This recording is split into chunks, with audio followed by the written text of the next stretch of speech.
अस्सलाम वालेकुम नाजरीन, आप देख रहे हैं नया पाकिस्तान और मैं हूं शहजाद इकबाल। इमरान खान ने साजिशी बयानी की जो इमारत खड़ी की थी वो अब जमीन बोस हो गई है। 3 दिन के अंदर सामने आने वाली 2 ऑडियो लीक्स में ये बात वाज़ेह हो चुकी है कि पाकिस्तान तहरीक इंसाफ 10 मार्च को ये तय कर चुकी थी कि साइफर पर कैसे बयानियां बनाना है और कैसे सियासी मकासद के लिए इस साइफर पर खेलना है। इन ऑडियो लीक से वाज़ेह होता है कि पाकिस्तान तहरीक इंसाफ अपनी मीटिंग में तय कर चुकी थी कि कंटेंट पर मर्जी के मुताबिक मीटिंग के मिनट्स बनाने में है, अमेरिका का नाम नहीं लेना है और साइफर को खत कहकर बयानिया बनाया जाएगा। अहम बात यह है कि पाकिस्तान तहरीक इंसाफ ने साइफर के हवाले से ये बयानिया बनाने का प्लान 10 मार्च को ही बना लिया था, लेकिन इस पर अमल दरामद 27 मार्च को किया गया जब इमरान खान ने इस्लामाबाद में परेड ग्राउंड जलसे में बैरूनी साजिश का जिक्र करते हुए एक कागज लहराया था। यानी 10 मार्च से 27 मार्च के दौरान 17 दिन तक पाकिस्तान तहरीक इंसाफ पर एतमाद थी कि वोट ऑफ नो कॉन्फिडेंस को किसी ना किसी तरह नाकाम बना दिया जाएगा। लेकिन जब वोट ऑफ नो कॉन्फिडेंस को नाकाम बनाना मुश्किल नजर आ रहा था तो पहले अमेरिका का नाम लिए बगैर बैरूनी साजिश का जिक्र किया गया और जब यह दबाव भी काम ना आया तो इमरान खान ने 31 मार्च को कौम से खिताब के दौरान जानबूझकर या स्लिप ऑफ टंग की वजह से अमेरिका का नाम ले लिया और इसके बाद से इमरान खान ने मुसलसल अमेरिकी साजिश का बयानिया बनाना शुरू कर दिया। जबकि आज सामने आने वाली ऑडियो से ये बात वाज़ेह होती है कि इस साइफर पर साजिशी बयानिया बनाने के लिए इमरान खान ने अपने करीबी साथियों असद उमर, शाह महमूद कुरैशी और अपने प्रिंसिपल सेक्रेटरी आजम खान के साथ जब मीटिंग की तो अमेरिका का नाम लेने से सख्ती से मना किया था और ये भी तय पाया था कि इसको हम ट्रांसक्रिप्ट नहीं कहेंगे, हम इसको खत कहेंगे यानी लेटर कहेंगे। इस ऑडियो में मजीद क्या है सुनिए। अच्छा शाहजी, हमने कल मीटिंग करनी, आपने, हम तीनों ने और वो फॉरेन सेक्रेटरी, उसमें हमने सिर्फ कहना है कि वो जो लेटर है ना उसकी चुप करके मिनट्स ये अपने पास नहीं, मैं कह रहा हूँ इसके ये आजम कह रहा हूँ उसके मिनट्स बना नहीं, इसलिए फोटो स्टेट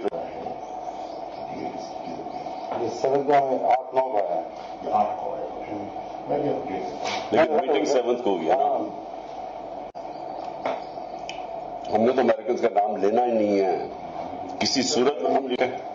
सो इस इशू के ऊपर प्लीज किसी के मुंह से मुल्क का नाम ना निकले, ये बहुत इंपॉर्टेंट है आप सबके लिए। कि किस मुल्क से लेटर आया है मैं किसी के मुंह से उसका नाम नहीं सुनना चाहता। इसके आप जान के लेटर कह रहे हैं, बिकॉज लेटर नहीं है, मीटिंग की ट्रांसक्रिप्ट। वही है ना, मीटिंग की ट्रांसक्रिप्ट है, वो लेटर एक ही चीज है। लोगों को ट्रांसक्रिप्ट तो नहीं समझ आनी थी ना, तो आप पब्लिक जलसे में तो ये कहते हैं। देखो, इमरान खान ने इन ऑडियो लीक्स पर रद्द-ए-अमल देते हुए कहा है कि वज़ीर-ए-आज़म हाउस की ऑडियो लीक से ये बात साबित होती है कि हमारी हसास मालूमात दुश्मन के हाथ तक पहुंच चुकी है। इन्होंने सवाल भी किया कि कौन इस सिक्योरिटी ब्रीच का जिम्मेदार है। हमारा मुल्क तबाही की तरफ जा रहा है और जनाब वहां से कहते हैं जी हम तो न्यूट्रल हैं। मैं इनसे ये पूछता हूँ, प्राइम मिनिस्टर ऑफिस की अगर सिक्योरिटी ब्रीच हुई है तो इसका मतलब कि हमारे दुश्मनों के पास हमारा सेंसिटिव इंफॉर्मेशन चला गया है। कौन जिम्मेदार है इसका? कौन जिम्मेदार है? और अगर न्यूट्रल्स का ये काम है कि सोशल मीडिया के लोगों को पकड़ के दबाओ, अगर ये तुमने करना है तो ये मुल्क के इंटरेस्ट की हिफाजत कौन करेगा? इससे पहले इमरान खान ऑडियो लीक होने पर कह चुके हैं कि ऑडियो लीक करके अच्छा किया गया, मैं अब कहता हूं कि साइफर रिलीज कर दिया जाए। इन ऑडियो लीक्स के अलावा अमेरिका ने भी इमरान खान के साजिशी बयानी को मुस्तरद कर दिया है। आज रोजनामा जंग और द न्यूज़ में पाकिस्तान में तैनात अमेरिकी सफीर डोनाल्ड ब्लूम का इंटरव्यू शाया हुआ है, जिसमें उन्होंने इमरान खान हुकूमत की तब्दीली के पीछे अमेरिकी साजिश के बयानी को बदकिस्मती करार दिया है। डोनाल्ड ब्लूम ने कहा है कि जहां तक इमरान खान के इल्जामात का ताल्लुक है तो इनमें कोई सदाकत नहीं है। अमेरिका की तरफ से पाकिस्तान के एयरबेस मांगने के हवाले से सवाल पर अमेरिकी सफीर ने कहा है कि फ़िज़ाई अड्डों के बारे में किसी तरह की कोई बात नहीं हुई थी। इमरान खान इन ऑडियो लीक्स की तहकीकात का मुतालबा कर रहे हैं, जबकि इन ऑडियो लीक से पहले सुप्रीम कोर्ट डिप्टी स्पीकर की रूलिंग के फैसले में साजिश को मुस्तरद कर चुकी है। इसके अलावा नेशनल सिक्योरिटी कमेटी और कौमी सलामती के इदारे भी अमरीकी साजिश को रद्द कर चुके हैं और अब लीक होने वाली ऑडियो क्लिप सामने आने के बाद इमरान खान का साजिशी बयानिया दम तोड़ गया है। अब देखना होगा कि हुकूमत इस मामले की मजीद तहकीकात करवाती है या नहीं। अहम बात यह है कि प्राइम मिनिस्टर हाउस की एक के बाद एक लीक होने वाली ऑडियो क्लिप्स के बाद सवाल पैदा हो रहा है कि ऑडियोज कौन रिकॉर्ड कर रहा है और कौन लीक कर रहा है। इमरान खान के लीक होने वाली ऑडियो क्लिप्स से मुतल्लिक द न्यूज़ के एडिटर इन्वेस्टिगेशन अंसार अब्बासी ने जुलाई में अपने कॉलम में इसका जिक्र किया था। अंसार अब्बासी ने लिखा था कि एक मुबैना ऑडियो ऐसी भी है जिसमें इमरान खान अपनी वज़ारत उज़्मा के आखिरी दिनों में अपने प्रिंसिपल सेक्रेटरी को अमरीकी मरासले के हवाले से कह रहे हैं लेट्स प्ले विद इट। तो अब सवाल यह है कि अगर ये ऑडियो लीक्स पहले से मौजूद थी तो इन ऑडियो लीक्स को 3 माह पहले सामने क्यों नहीं लाया गया? उस वक्त इमरान खान अपना साजिशी बयानिया बना रहे थे, उस साजिशी बयानिए को उस वक्त ऑडियो लीक करके क्यों कमज़ोर नहीं किया गया? और अब वज़ीर आज़म शहबाज शरीफ की जो ऑडियो आई हैं उसके बाद ही इमरान खान की ऑडियोज़ क्यों रिलीज़ की गई हैं?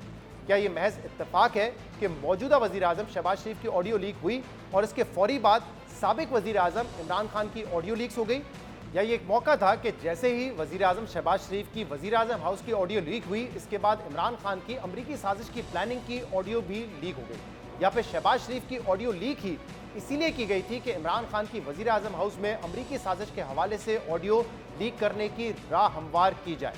इमरान खान की इन ऑडियो लीक्स पर बात करने के लिए हमने पाकिस्तान तहरीक इंसाफ के रहनुमा फवाद चौधरी, शाह महमूद कुरैशी और उस वक्त के national security adviser Moeed Yusuf को प्रोग्राम में आने की दावत दी, लेकिन उन्होंने प्रोग्राम में आने से माजरत कर ली। इस हवाले से हम मजीद बात करेंगे, जिसके लिए हमें ज्वाइन किया है सीनियर तजज़ियाकार और सहाफ़ी शाहजेब खानज़ादा ने। बहुत बहुत शुक्रिया शाहजेब ज्वाइन करने के लिए। शाहजेब, ये बात वाज़ेह हो चुकी है जो 2 ऑडियो लीक साइफर से मुतल्लिक सामने आई हैं कि 10 मार्च तक पाकिस्तान तहरीक इंसाफ यानी कि उस वक्त की हुकूमत ये प्लान बना चुकी थी कि साइफर पर कैसे खेलना है, कैसे एक पब्लिक नैरेटिव बनाना है, लेकिन उस पर अमल दरामद किया गया 27 तारीख को परेड ग्राउंड जलसे पे। यानी कि इमरान खान इंतजार कर रहे थे कि वोट ऑफ नो कॉन्फिडेंस शायद किसी और वजह से नाकाम वो बना देंगे और फिर शायद इस साइफर को पब्लिक करने की जरूरत ना हो। लेकिन जब ऐसा नहीं हुआ तो उन्होंने साइफर भी पब्लिक किया, पहले अमेरिका का नाम नहीं लिया, फिर मजीद प्रेशर बिल्ड करने के लिए अमेरिका का नाम भी लिया और बाद में उनको बड़ी पजीराई मिली। मतलब उनके जो सपोर्टर्स हैं उन्होंने इस पर यकीन भी किया, क्राउड भी इमरान खान ने पुल किया। अब इन 2 ऑडियोज के बाद आपको लगता है कि ज्यादा नुकसान होगा सियासी तौर पर इमरान खान को, उनके बयानिए को? जी शहजाद, ये तो अब देखना होगा क्योंकि ज़ाहिर खान साहब जो हैं उन्हें बयानिया बनाने की सलाहियत रखते हैं। एक झूठ गलत साबित हो जाए तो बजाय इसके कि माना जाए कि वो झूठ था, एक नया झूठ बोल दिया जाता है और फिर उसको बार बार दोहराया जाता है। आपने देखा कि जैसे ही पहला लीक आया तो कहा कि साबित हो गया कि इमरान खान को नहीं पता था, फिर असद उमर साहब ने मालिक साहब के शो में बता दिया और अब इन लीक से भी साबित हो गया कि खान साहब को सब पता था। इन्होंने पूरा प्लान किया। जिस डोनाल्ड ट्रंप ने धमकी दी थी उसको एक दफ़ा फिर पाकिस्तान की एम्बेसी में उन्हें एम्बेसडर ने बुलाया भी, उनकी हवाले से शुक्रिया भी अदा किया। फिर OIC के इजलास में हमने अमेरिका के अंडर सेक्रेटरी को भी बुलाया। तो खान साहब आप सही कह रहे हैं कि सोच रहे थे किसी भी तरीके से इस मामले को पॉलिटिकली मैनेज कर लें, नहीं हुआ तो फिर इस पूरे के पूरे बयानिए को बताया। और जैसे उन्होंने देखा कि इसकी पजीराई हो रही है कि मुझे अमेरिका ने निकाला है जब मैं ये बात कर रहा हूं और सरीहन झूठ बोल रहा हूं, मगर इसकी बहुत पजीराई हो रही है, तो फिर वो इसको आगे बढ़ाते चले गए। अफसोस इसमें यह नजर आ रहा है शहजाद के ज़ाहिर खान साहब की एक बड़ी ज़बरदस्त कल्ट फॉलोइंग है, उनकी हर बात पर ट्रस्ट करती है। उसमें नजर आ रहा है कि वो उसको कितना फॉर ग्रांटेड ले रहे हैं। हमें नजर आया है कि डोनाल्ड ट्रंप के फॉलोअर्स भी बहुत ज़्यादा कल्ट फॉलोइंग है, जो वो कहते हैं वो मानते हैं, कहते हैं कि उसको तो अल्लाह ने सब कुछ दिया हुआ, इतना अमीर आदमी है, सिर्फ हम अमेरिकन के लिए लड़ रहा है। मोदी साहब के जो फॉलोअर्स हैं वो भी हमें नजर आता है कि बड़ी कल्ट फॉलोइंग है, कहते हैं मोदी साहब के तो ना बच्चे हैं, वो तो हम भारतीयों के लिए लड़ रहे हैं। खान साहब के भी फॉलोअर्स इसी किस्म के हैं कि खुदा ने उनको सब कुछ दिया है, ये तो हमारे लिए लड़ रहा है। तो ऐसे फॉलोअर्स जो जब आप किसी जज को धमकी दें तो कहें खान साहब कितने धमकी दी है, जब उस जज से माफ़ी मांग ले तो कहें कि खान साहब कितने डाउन टू अर्थ हैं, क्या ज़बरदस्त माफ़ी मांगी है। वो मिसालें आपको दें कि हॉलैंड का जो प्राइम मिनिस्टर है वो साइकिल पर जाता है, मगर साथ ही जब आप उनसे कहें कि इमरान खान साहब तो हेलीकॉप्टर पर जाते हैं तो कहें उन्हें अवाम की बड़ी फिक्र है ना, वरना प्रोटोकॉल लगेगा तो बड़े मसाइल होंगे अवाम के लिए, इसलिए वो हेलीकॉप्टर पर जाते हैं। वो बताएं कि नवाज शरीफ के तो 2 बच्चे बाहर हैं, उसे पाकिस्तान की क्या फिक्र होगी, मगर जब आप उनसे कहें खान साहब के 3 बच्चे बाहर हैं तो वो कहें देखें खान साहब को पाकिस्तान की कितनी फिक्र है कि अपने बच्चों को छोड़कर पाकिस्तान पर मेहनत कर रहे हैं। ऐसे फॉलोअर को खान साहब फॉर ग्रांटेड ले रहे हैं कि इनको कुछ भी बता दें, इनको क्या समझ में आता है, ट्रांसक्रिप्ट को लेटर कह दें। तो मेरा ख्याल है कि काफ़ी फॉर ग्रांटेड लिया है। उसमें असद उमर साहब शामिल हों उस पूरी कॉन्स्पिरेसी में, फिर शाह महमूद कुरैशी साहब शामिल हों, मेरा ख्याल है कि डैमेजिंग बहुत है, मगर बैक टू बैक जो डैमेजिंग चीज़ें आई हैं खान साहब ने उस नैरेटिव को घुमा दिया। देखते हैं इसको घुमाने में कामयाब होते हैं या नहीं। और आगे अब क्या होगा, क्योंकि इमरान खान ने जो रद्द-ए-अमल पहले दिया था जब पहला पार्ट आया था इस ऑडियो का, तो इमरान खान ने कहा कि बहुत अच्छा हुआ ये लीक सामने आ गई, अब मैं कहता हूं कि जो साइफर है उसी को पब्लिक कर दिया जाए, उसको रिलीज कर दिया जाए। ये तो ऑब्वियसली सिफारती तौर पर नामुमकिन सी बात है कि हुकूमत ये करेगी, लेकिन क्या जैसे वजीर आजम शहबाज शरीफ ने कहा था कि हम पार्लिमानी सिक्योरिटी कमेटी में इजलास बुलाएंगे और वहां पे इस मामले को उठाएंगे, क्या इसकी जरूरत है? या आपके ख्याल में जितनी इस पे तहकीकात हो चुकी है, जो नेशनल सिक्योरिटी कमेटी का पॉइंट ऑफ व्यू आ चुका है, उसके बाद इसकी जरूरत नहीं है?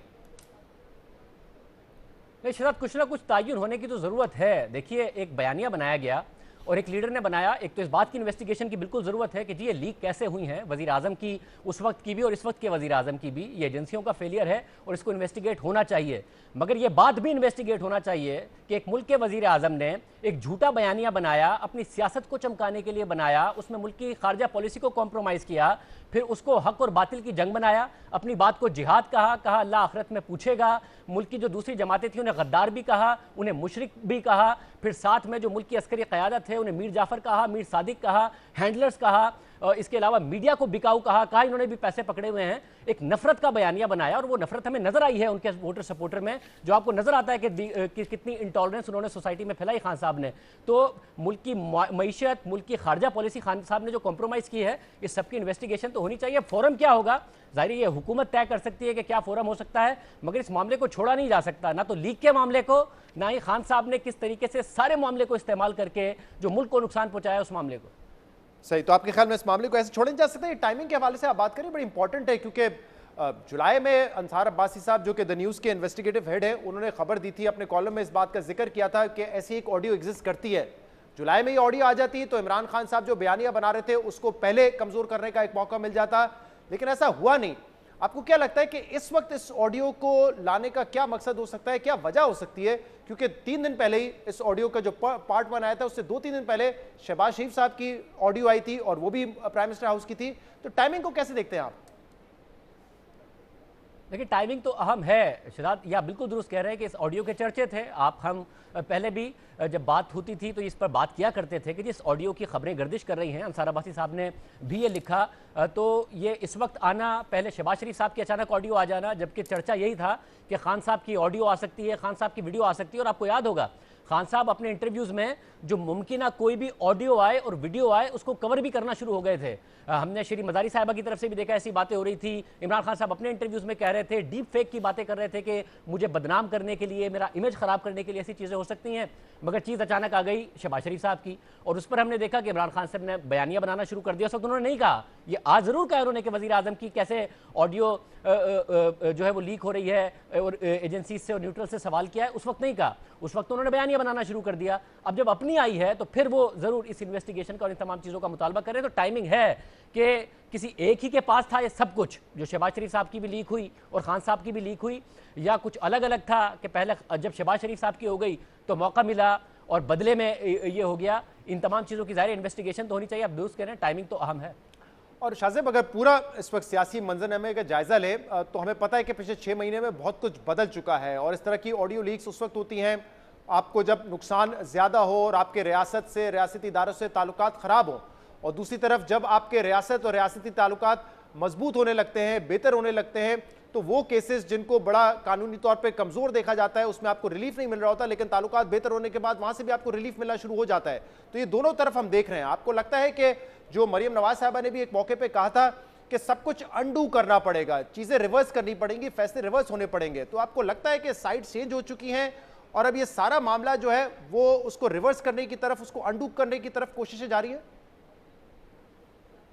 साहब, ज़ाहिर है ये ज़रूर लग रहा है कि जो खान साहब के लिए सारी की सारी पॉलिटिकल मैनेजमेंट की गई थी 2018 से पहले, और ये जो टारगेट था कि पहले नवाज शरीफ को डिस्क्वालीफाई कराना है, फिर भी नहीं काम चला तो मरियम नवाज को, नवाज शरीफ को इलेक्शन से पहले पहले जेल में डालना है, जिस तरीके से सारी चीज़ें मैनेज हुई थी वो नज़र तो आ रहा है।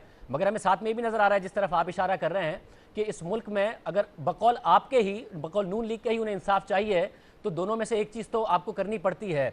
या तो आप जो रॉन्ग साइड पर हैं अगर इदारों के, तो रॉन्ग साइड पर ना रहें, या फिर आप राइट साइड पर आ जाएं इदारों के, अगर आपको अपने हक में चीज़ें मैनेज और मैनिपुलेट करानी है, जैसा कि 2018 से पहले हमने देखा है। तो ये बात तो है कि कानून की और आइन की बालादस्ती के लिए तो बड़ा लाजमी है कि कानून ही प्रिवेल करे। मरियम नवाज साहिबा को इसमें बेल मिल गई थी इस मामले में 2018 में, जब इमरान खान साहब की हुकूमत थी। उसके बाद 4 साल तक ये केस लटका रहा, मगर उन्हें ये जो जिसको वो इंसाफ कह रही है वो नहीं मिला। 2018 तक के बाद बार बार जब समाअत हुई तो नैब नहीं जवाब दे पा रहा था, मगर 4 साल तक ये केस लटका रहा, 4 साल तक वो नाअहल रही, 4 साल तक, 5 साल तक इमरान खान साहब को बयानिया बनाने का मौका मिलता रहा।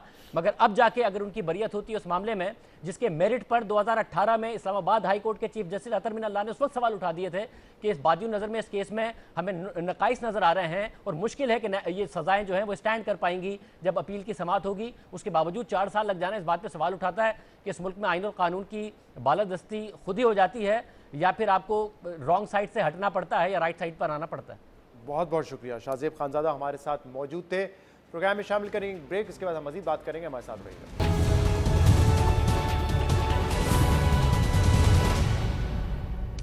वेलकम बैक नाज़रीन। अहम खबर आपके साथ शेयर करते हैं और एक बड़ा इंकशाफ है। वज़ीर आज़म शहबाज शरीफ की ज़ेर सदारत वफाकी काबीना का इजलास हुआ है, जिसमें यह फैसला किया गया है कि जो ऑडियो लीक्स का मामला है उस हवाले से तहकीकात होंगी, प्रॉपर इसकी इन्वेस्टिगेशन कराई जाएगी, जिसके लिए खसूसी कमेटी भी तश्कील दे दी है। ये भी कहा गया है कि नेशनल सिक्योरिटी कमेटी की तरफ से ऑडियो लीक्स की मुकम्मल तहकीकात के फैसले की तायद है।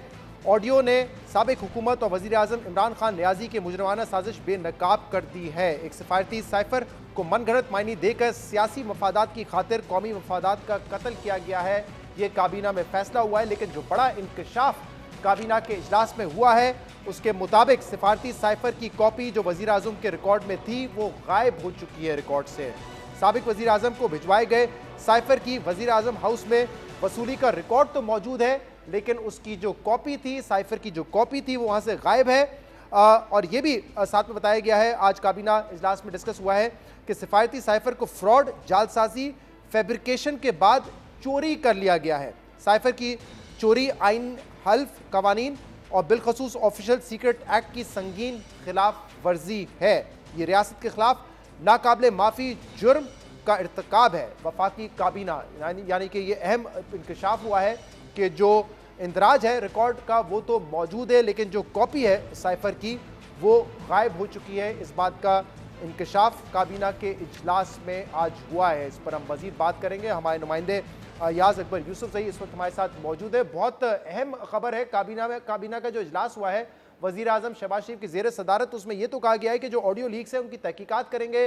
नेशनल सिक्योरिटी के इदारे इसकी तायद भी कर रहे हैं, लेकिन जो साइफर की कॉपी थी वज़ीर आज़म हाउस में वो गायब हो चुकी है। ये इंकशाफ भी हुआ है। याज देखिए, ये जो शहजाद आज ये जो काबीना का इजलास हुआ, ये खुसूसी तौर पर इसी जो ऑडियो लीक्स के हवाले से जो नेशनल सिक्योरिटी कमेटी के कुछ फैसले थे उनकी तोसी के लिए तोसी लेनी थी, इसलिए आज काबीना का इजलास खुसूसी तौर पर बुलाया गया था। और काफी रूटीन के इजलास से काफी लंबा ये इजलास था।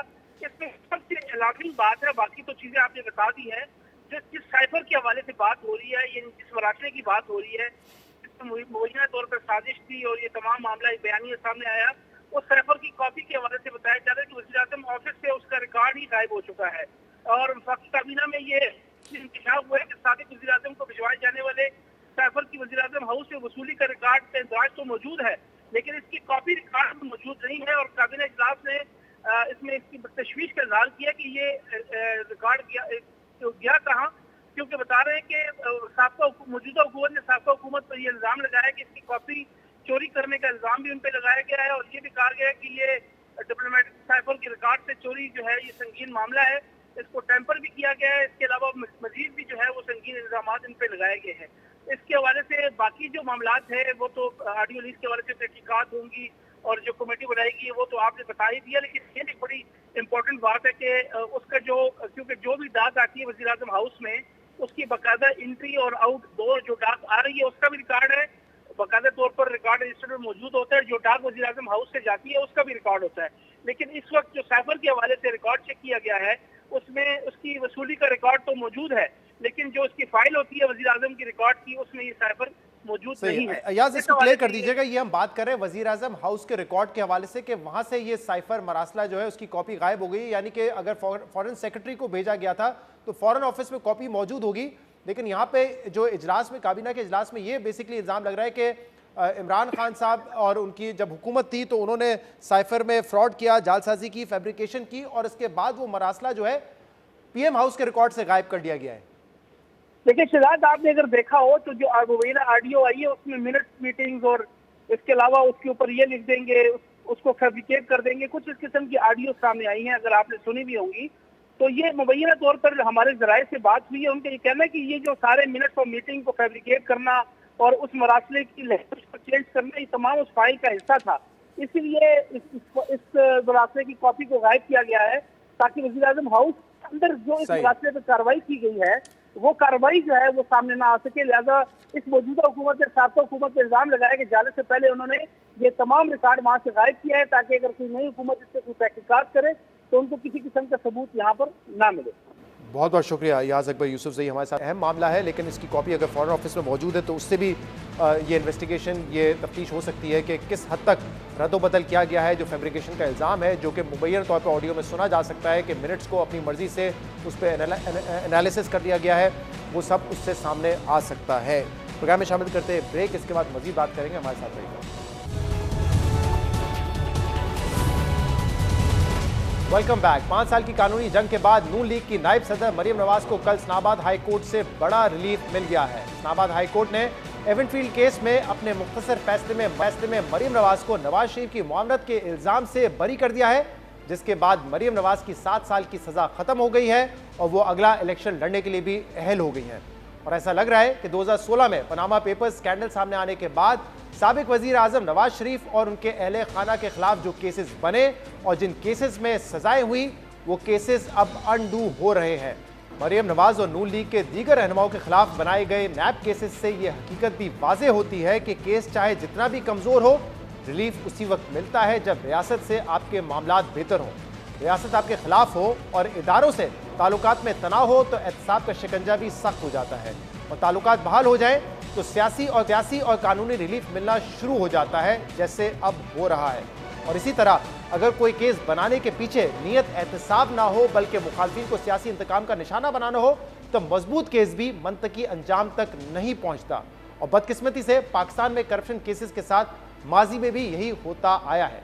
मरियम नवाज के खिलाफ एवनफील्ड केस में इस्लामाबाद हाई कोर्ट ने कल नैब प्रोसिक्यूटर से 2 बुनियादी सवाल पूछे थे कि एवनफील्ड अपार्टमेंट का ताल्लुक नवाज शरीफ और मरियम नवाज से कैसे है और इनकी मालियत क्या थी। लेकिन प्रोसिक्यूटर इन दोनों सवालात के जवाब में दस्तावेजी सबूत के साथ ना तो ये बता पाए कि इन अपार्टमेंट्स की मिल्कियत नवाज शरीफ से कैसे साबित होती है और ना ही इनकी मालियत साबित कर पाए, जिससे ये वाज़ेह होता है कि एहतसाब अदालत ने केस के 2 अहम पहलुओं का जायजा लिए बगैर ही मरियम नवाज को 7 साल की सजा सुना दी थी। और अब यह मुमकिन है कि जब एवनफील्ड केस में नवाज शरीफ की अपील सुनी जाएगी तब भी नैब को साबित करना होगा कि ये अपार्टमेंट 1993 में नवाज शरीफ की मिल्कियत में थे, और अगर नैब उस वक्त भी ये साबित ना कर सकी तो नवाज शरीफ की बरियत की राह हमवार हो जाएगी। अहम बात यह है कि पिछले साल नवंबर में मरियम नवाज ने मुतालबा किया था कि नवाज शरीफ के खिलाफ सजाओं को अंडू करें, उनकी सजा और नाअहली खत्म करें, इसके अलावा आपके पास कोई रास्ता नहीं है। यानी जो मरियम नवाज ने मुतालबा किया था अब वही होता नजर आ रहा है। मरियम नवाज तो एवनफील्ड केस में बरी हो गई हैं, क्या नवाज शरीफ भी इस केस में बरी होंगे, क्या उनको भी रिलीफ मिलेगा और क्या वो पाकिस्तान जल्द वापस आएंगे, बात करेंगे, जिसके लिए हमें ज्वाइन किया है PMLN के सीनियर रहनुमा तलाल चौधरी ने। तलाल साहब बहुत बहुत शुक्रिया वक्त देने के लिए। मरियम नवाज का जो एवनफील्ड केस था जिसमें वो बरी हो गई उस पर मैं आता हूं, लेकिन उससे पहले जरा ये बताइएगा, क्योंकि हुकूमत ने कमेटी तश्कील दे दी है जो कि ऑडियो लीक्स की तहकीकात करेगी, क्या जो इमरान खान की ऑडियो लीक्स है उसकी भी तहकीकात करवाएगी हुकूमत? और इमरान खान तो इस ऑडियो लीक के बाद कह रहे हैं कि अच्छा हुआ ऑडियो लीक हो गई, अब मैं कहता हूं पूरा साइफर ही रिलीज कर दें। तो इमरान खान भी कहीं ना कहीं तहकीकात का मुतालबा कर रहे हैं, तो ऑडियो लीक्स की भी तहकीकात होगी, साइफर की भी तहकीकात होगी, क्या फैसला हुकूमत कर रही है इस वक्त? बिस्मिल्लाहिर्रहमानिर्रहीम। शहजाद, ये मजबूरी है, ये जिम्मेदारी है हुकूमत की, क्योंकि कौमी मुफाद इसमें आता है और इसकी तहकीकात होंगी। जिस तरह प्राइम मिनिस्टर हाउस की लीकेज जो उसकी तहकीकात हुई हैं, ये बनी गाला लीक्स हैं, और ये बनी गाला में ये जो ज्यादातर इजलास और गुफ्तगू है ये बनी गाला में हुई है। इमरान खान है वो बनी गाला को वजीर आजम हाउस के तौर पे इस्तेमाल करते रहे हैं, और वहां पर भी उसी तरह ही उनके लोगों को इन्वेस्टिगेट करना पड़ेगा और उनको ये पहुंचना पड़ेगा। जो आप बता रहे हैं ये बड़ी अहम बात है। क्या ये मालूमात की बुनियाद पे आप कह रहे हैं कि जो मुबैना ऑडियो है इमरान खान की और उनके प्रिंसिपल सेक्रेटरी की, बल्कि मुबैना क्या, इमरान किसी ने उसको डिनाई नहीं किया है, वो प्राइम मिनिस्टर हाउस की ऑडियोज नहीं है जो साइफर से मुतल्लिक है? देखिए ये जो एक पार्ट 2 आया है और इसमें जो कुछ लोग बातचीत कर रहे हैं वो बनी गाला में वो इजलास हुआ था, और ये इजलास 27 मार्च के बाद जब इन्हें याद आया कि कोई और हल नहीं है, परफॉर्मेंस तो इनके पास नहीं थी, इन्होंने एक लोगों के जज्बात से खेलने के लिए, लोगों को बहकाने के लिए मंसूबा जो बनाया उसका जो सारे दिन उस दिन जो इजलास हुए हैं वो बनी गाला में हुए हैं, और बनी गाला में ही ये सारा मंसूबा बनाया गया, और ये उसके बाद सारी अदाकारी लोगों के सामने जो आके जलसों में करते रहे उसकी भी मंसूबा साजी सारी बनी गाला में। लेकिन तलाल साहब, यहाँ पे ऑब्वियसली सवाल ये बनता है कि आपके पास ये इंफॉर्मेशन कैसे है कि जो इजलास था वो बनी गाला में हुआ और उसी की ऑडियो है ये? बिल्कुल, देखिए ये इंफॉर्मेशन आप मेरा ख्याल है बहुत मुश्किल नहीं है। ये बिल्कुल जब ये चीजें सामने आई हैं तो हुकूमत और बाकी सारे लोग इस पे गौर कर रहे हैं। आप जरा अपनी फुटेज और चीजें निकाल लें 28 मार्च की, कि खान साहब पूरा दिन उस दिन 28, 29 ये सारे इजलास जो हैं उन्होंने उधर किए हैं, और वो ज्यादातर बनी गाला को वजीर आजम हाउस के तौर पे इस्तेमाल करते थे। वो कहते तो ये थे कि मैं कोई पैसा नहीं लेता, लेकिन तमाम अखराजात वजीर आजम हाउस के कराते थे, इवन पानी की बोतलें भी जाते हुए। आप कह रहे हैं कि 28 और 29 मार्च के ऑडियोज हैं जो हुई हैं, सामने आई हैं? जी ये बिल्कुल जी, ये 27, 28 के बाद की बात है, और ये उन्हीं दिनों की ये ऑडियोज है। उन्हीं दिनों में ये मीटिंग्स की गई हैं, और ये मीटिंग्स यानी जब वो जलसे में कागज लहरा के ऐलान कर चुके थे कि बैरूनी साजिश हुई है, उसके बाद की ऑडियोज हैं ये आप कह रहे हैं? जी जी, उसके बाद फिर प्लान करके उसको सारे का सारा आपको पता है। फिर उसके बाद इन्होंने ये एक मीटिंग्स की, उसके बाद सिक्योरिटी काउंसिल की मीटिंग की, तो ये सारी चीजें इन्होंने प्लान करके की, क्योंकि ये प्लान के तहत वो तमाम मिनट्स ऑफ द मीटिंग जो है वो बनाए गए, और उनको क्या कहते हैं टेम्पर किया गया मिनट्स को। ये तमाम चीजें बनी गाला में हुई, और ये तमाम चीजें जो है कौमी मुफाद के साथ लिंक्ड है, और इसको हर सूरत यहां तक तो आपकी बात दुरुस्त है, क्योंकि जो मिनट्स हम साफियों को दिखाए गए थे उनमें मैं भी शामिल था, वो भी 27 के बाद थे। 28 या 29 तारीख की ही वो मिनट्स हमें दिखाए गए थे। लेकिन इमरान खान साहब ये भी कह रहे हैं कि ये प्राइम मिनिस्टर ऑफिस से लीक हुई हैं। जब पहला इसका पार्ट आया, आपको भी काफी तफसीलात है इस बारे में कि कहां की ये ऑडियोज हैं और किन तारीख की है, तो क्या वाकई कोई हुकूमत का इसमें हाथ है लीक करने में इन ऑडियोज को? देखिए, बनी गाला में होने वाली गुफ्तगू का हुकूमत का क्या कंट्रोल हो सकता है, और उस वक्त तो हमारी नहीं थी। यानी हीरो की गुफ्तगू भी वहां से लीक हुई, गद्दार बनाने की गुफ्तगू भी वहां से लीक हुई, उसके बाद ये मुल्क और लोगों को बेवकूफ या बरगलाने की गुफ्तगू और इस साइफर के बारे में ड्रामा बनाकर उसमें अदाकारी भरने की गुफ्तगू रिलीज। ये बनी गाला जो लीक्स हैं, और ये बनी गाला में इस तरह के काम हुए हैं जो कि मुल्क की मुफाद को जिन्होंने हिट किया है, और वहां से ही आपने देखे बगावत का ऐलान किया था शहबाज गिल ने उन्हीं की लैंडलाइन से। सो बनी गाला एक हेडक्वार्टर है पाकिस्तान को डिस्टेबलाइज करने के लिए और पाकिस्तान के कौमी मुफाद से खेलने के लिए। सही। तलाल साहब, अब ये दूसरा मामला है, कल मरियम नवाज की बरियत हो गई एवनफील्ड केस में। मरियम नवाज ने पिछले साल नवंबर में ये कहा था कि जो केसेस है उनको अंडू करना पड़ेगा, नवाज शरीफ की जो सजा है उसको अंडू करना पड़ेगा, इसके अलावा कोई ऑप्शन है नहीं। तो आपको लगता है कि जो एक सारा पॉलिटिकल मैनेजमेंट का मामला था अब उसको रिवर्स करने का सिलसिला शुरू हो चुका है, और क्या आपको उम्मीद है कि नवाज शरीफ भी इस केस में बरी होंगे और जल्द वापसी के इम्कानात हैं उनके? देखिए, सबसे पहली बात तो यह है कि मुझे कौन लुटाएगा ये 5 साल, और इन 5 सालों में जो मरियम नवाज ने कई 100 वहां पर पेशियां भुगती, उसके बाद वो काल कोठरी में मौत की चक्की में रही, वहां पर उनके साथ जो ज्यादतियां की गई वो नैब की कस्टडी में रही, और आखिर में निकला कुछ भी नहीं।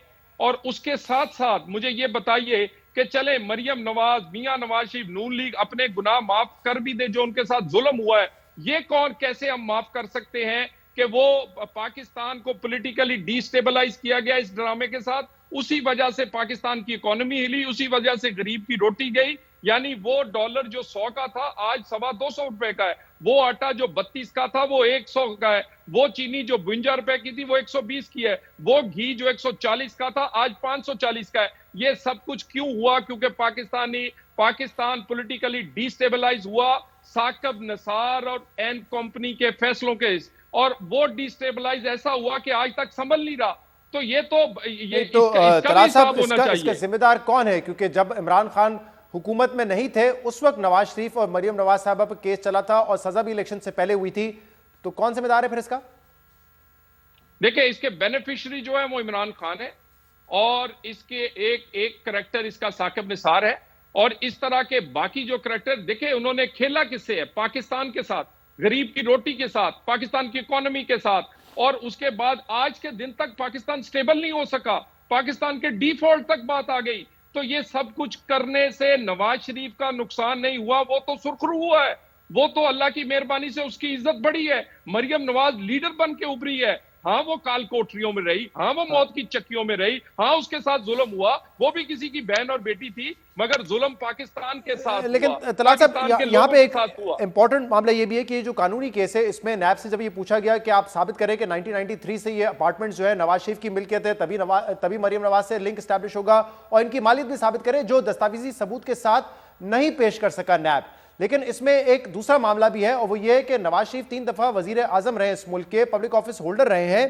तो क्या आपको लगता है कि जिस तरीके से पब्लिकली आके उनको चाहे पार्लियामेंट में हो चाहे मीडिया पे हो एक अपनी मनी ट्रेल देनी थी इन अपार्टमेंट्स के हवाले से, उसमें वो तसल्ली करवा पाए हैं? क्योंकि मामला तो इस वक्त जो अदालत में जेर बहस वो इस बात पर हो ही नहीं रहा कि मनी ट्रेल क्या है, मामला तो वहीं पे फंस गया है कि नैब स्टैब्लिश नहीं कर पा रहा कि अपार्टमेंट 93 में भी शरीफ फैमिली की मिल्कियत है। मैंने तकरीबन 90% हेयरिंग्स अटेंड की है मियां नवाज शरीफ और मरियम साहिबा की, और आपके जो कोर्ट रिपोर्टर्स भी जिन्होंने वो हेयरिंग्स अटेंड करते उनसे पूछें, लोग हंसा करते थे इस मुकदमे पे, इसकी प्रोसिक्यूशन पे। कल भी सारा दिन जज साहिबान ने जो सवाल किए वो यही किया कि मरियम नवाज तो बाद में आती हैं, पहले कनेक्शन साबित करें मियां नवाज शरीफ का, उनकी इलविल साबित करें, उनकी करप्शन साबित करें, उनका लिंक साबित करें, गैर कानूनी तौर पर ये फ्लैट एक्वायर करना साबित करें। कोई चीज साबित नहीं कर सके। और ये जो आप कह रहे हैं कि रिलीफ है, ये रिलीफ कल जो इसलिए मिला है क्योंकि नैब इमरान खान की हुकूमत में इमरान के अपने नामजद करदा जो वकील थे, जो प्रोसिक्यूटर थे, वो तारीख पर तारीख लेते रहे थे। 6 तारीखें उन्होंने ली थी, नहीं तो इसका फैसला इमरान की हुकूमत में हो जाता। और ये इस केस में वैसे इल्तवा मरियम नवाज साहिबा की तरफ से भी कई मरतबा इल्तवा इसमें ली गई है इस केस में, और ये बात दुरुस्त है कि जो भी अपील के फैसले वो जल्दी हो जाने चाहिए। लेकिन मैं ये कह रहा हूं कि जैसे कल एक रिमार्क्स की आप बात करें तो एक रिमार्क जो जज साहब की तरफ से आया वो ये भी था, आपका केस दुरुस्त हो लेकिन आप केस साबित नहीं कर पा रहे हैं। तो मैं आपसे ये पूछना चाह रहा हूं कि केस बेबुनियाद है या जो नैब की इस पे इन्वेस्टिगेशन है वो इतनी फ्लॉट थी आपके ख्याल में जिसकी वजह से सजा हुई मरियम नवाज को? सबसे पहले जब ये केस बना, नैब को कहा गया तो नैब ने कहा कि हम तो केस बनाना नहीं चाहते थे, ये क्योंकि हमें हुक्म दिया है सुप्रीम कोर्ट ने तो इसलिए बना रहे हैं।